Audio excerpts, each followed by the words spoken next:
what's the world that you're building? What is that prayer?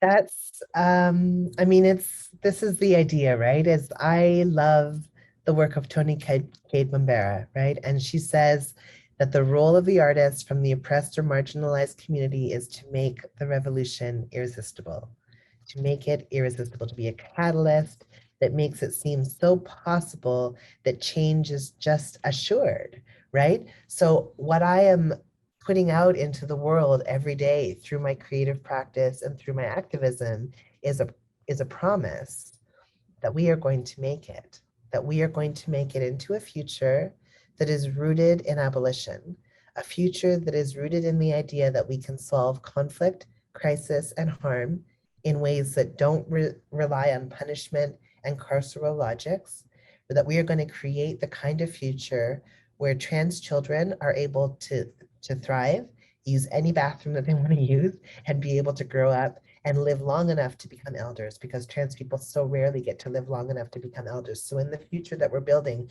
trans people will get to live long enough to become elders. We're going to be building the kind of future that is so accessible that everybody is going to be able to engage exactly as they desire with respect and dignity. So it's gonna be so far beyond a ramp here and a closed captioning there. It's going to be imbued in everything that we do. We're just going to desire disability. We're going to want to make sure that our friends and lovers and loved ones can participate with the conversation, with our work, with our engagements. And so we're going to do the work to make sure that that is true, that that is possible. We are going to build towards a future world where the land is cared for, where the land is our teacher, where the land is our educator, where the land is taken care of. And what that means is immediately doing the work of sacrifice and of change to solve climate change. So we're going to be moving towards a world that is going to have fresh waters that we can drink.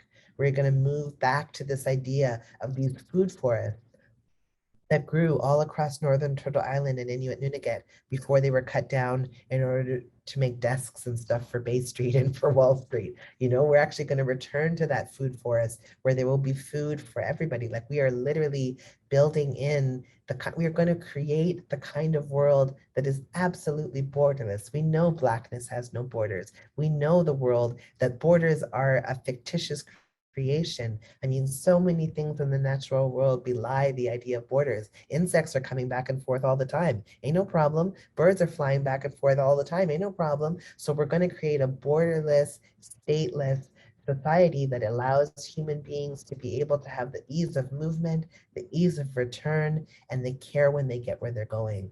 We are literally going to revolutionize this planet. We are going to transform the social conditions so that every single person is able to thrive, not just survive, but to thrive. And so in order to do that, we have to sort of radically commit to certain things. We're going to need to turn more towards each other. We're going to need to radically embrace conflict and figure out how to work through it. In the hard times, in the good times, we're going to need to really take leadership from disabled leaders, deaf leaders, mad leaders, and root our work in disability justice. We're going to need to make sure that we're doing everything we can to protect and support trans people and to make sure that trans people are able to take up leadership roles in order to, as Raven Wing says, make you question, all of the things that you assume about the world. We are going to do this, though. Assata Shakur reminds us that we will win.